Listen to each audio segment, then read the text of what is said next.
जो आंदोलन 132 साल से लगातार दुनिया का सबसे बड़ा आंदोलन, दुनिया का सबसे लंबा आंदोलन,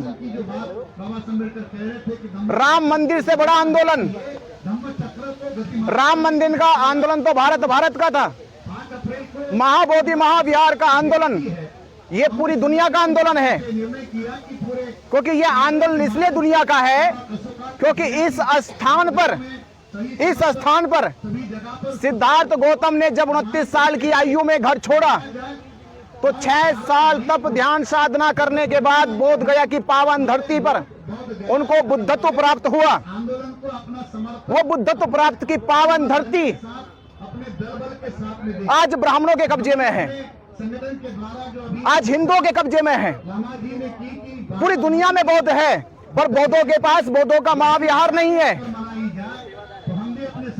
अगर हमें लगा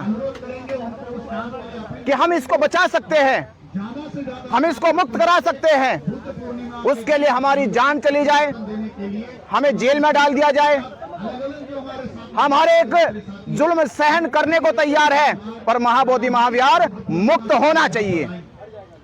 जिसकी लड़ाई धरना प्रदर्शन से 12 फरवरी से शुरू हो गई थी और ये लड़ाई का टारगेट 12 मई तक, वैशाख पूर्णिमा बुद्ध पूर्णिमा के पर्व तक दुनिया भर के भारत के लोग बोध गया की धरती पर आ रहे हैं। बोध गया की धरती पर एक इतिहास लिखने जा रहा है कि जहां बुद्ध ने ज्ञान प्राप्त करके दुनिया को जगाया, जिस स्थान से जगाया वो स्थान अंधेरे में है, वो स्थान कैद में है। आज जिम्मेदारी है उन सभी बौद्धों की, पूरे बौद्ध भिक्षु समाज की, जिन्होंने बुद्ध के ज्ञान को प्राप्त कर कर ये ऊर्जा, ये शक्ति निर्माण की है। आज वो उस अंधकार में पड़े महाविहार को प्रकाश में लेकर आए और प्रकाश में लाने की तारीख निश्चित हो चुकी है 12 मई। हमने आह्वान कर दिया है कि 20 अप्रैल से दिल्ली से बोध गया की हजारों लोगों के साथ पदयात्रा हम लोग शुरू कर रहे हैं।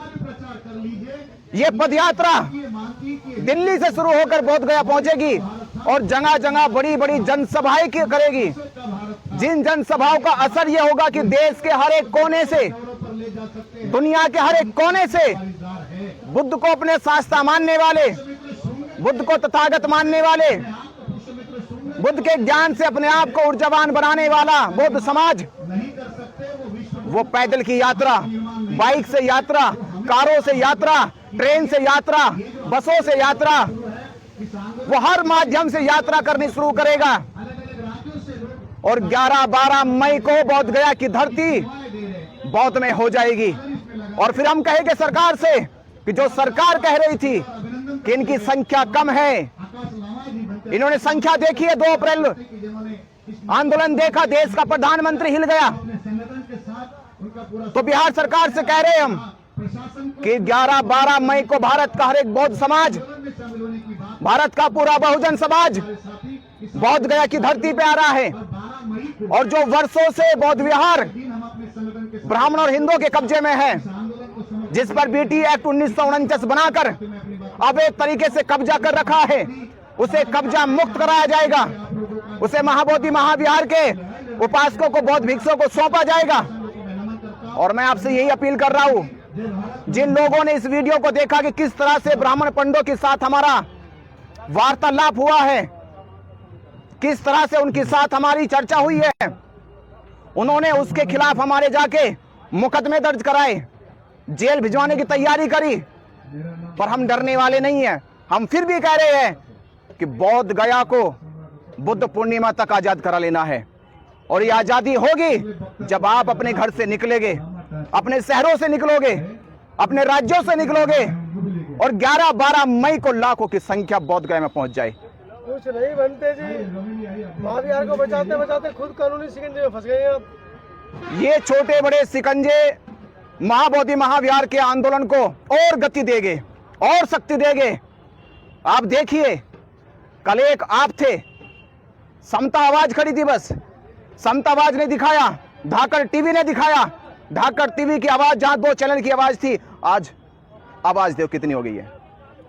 ये आंदोलन कम होने वाला नहीं है, ये जेल में जाकर आंदोलन रुकने वाला नहीं है, बल्कि बढ़ने वाला है।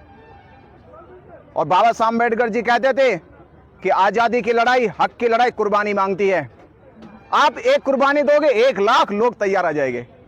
एक जेल जाएगा, 100 लोग जेल का ताला तोड़ के बाहर आ जाएंगे। तो वो बात कह रहे हैं कि तुम मुझे खून दो, मैं आजादी दूंगा। सुभाष चंद्र बहुत वाली भाषा बात कर रहे हैं आप तो। नहीं, हम ये कह रहे कि आप साथ दो, महाबुद्ध विहार हम आजाद देंगे। आप साथ दो, बस साथ चाहिए, क्योंकि हमारा आंदोलन शांति का आंदोलन, मैत्री का आंदोलन है। पर हम 2 चीज जिक्र करेंगे, बुद्ध की शांति और अशोक की क्रांति भी हमारे साथ है। हिंसा कराओगे देश में? क्रांति का मतलब हिंसा नहीं है, बदलाव है। मारकाट कराओगे? बदलाव है। अरे हिंसा तो वो लोग करते हैं जिनको खतरा है, जो भयभीत है, जिनके पास लड़ने की कोई ताकत नहीं है। हमारे पास तो ताकत है, हमारे पास तो बुद्ध है, हमारे पास तो बाबा साहब अम्बेडकर है। अरे बाबा साहब अम्बेडकर ने बिना किसी का रक्त बहे पूरे देश को बदल दिया, पूरे देश का संविधान बदल दिया, पूरे भारत को एक नई चेतना दे दी। हम उनके बच्चे हैं, उनके पुत्र हैं। तो मैं कहूंगा ये क्रांति का दौर है, और क्रांति के दौर में परिवर्तन होगा, महाबोधि महाविहार मुक्त होगा। नहीं करेंगे ब्राह्मण। ब्राह्मण अगर नहीं करेंगे तो ब्राह्मण को खदेड़ दिया जाएगा। 4 कदम आगे की सोचता है। देखो, ब्राह्मण हमसे 4 सोचे या 6 सोचे, पर जब बदलाव होता है तो सारी सोचना विचारना धरा का धरा रह जाता है। जब बनते जी एक बात और कही जाती है कि जब भगवान बुद्ध ने पहली धम्म देशना की थी 5 भिक्षुओं को, जब उन्होंने देना थी सारनाथ में, वो 5 ब्राह्मण थे। ये केवल तथाकथित लोगों ने शास्त्रों में लिखा, ये उन लोगों ने लिखा जो लोग खुद ब्राह्मण थे।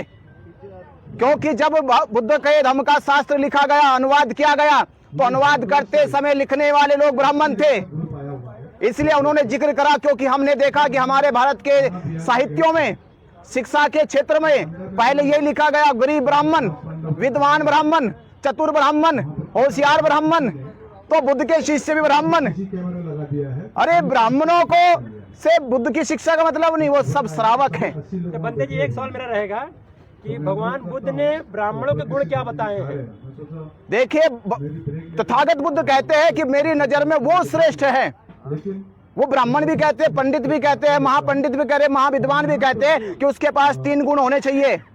3 गुणों का धनी होना व्यक्ति ही श्रेष्ठ भिक्षु है, श्रेष्ठ ब्राह्मण है, श्रेष्ठ वो पंडित है। वो 3 गुण क्या है? पहला गुण है वह चरित्रवान होना चाहिए, उसके चरित्र की खुशबू उतनी होनी चाहिए कि वह दुनिया को प्रभावित कर सके। दूसरा गुण बताया बुद्ध ने कि दूसरा गुण उसके पास सत्यम ज्ञान होना चाहिए।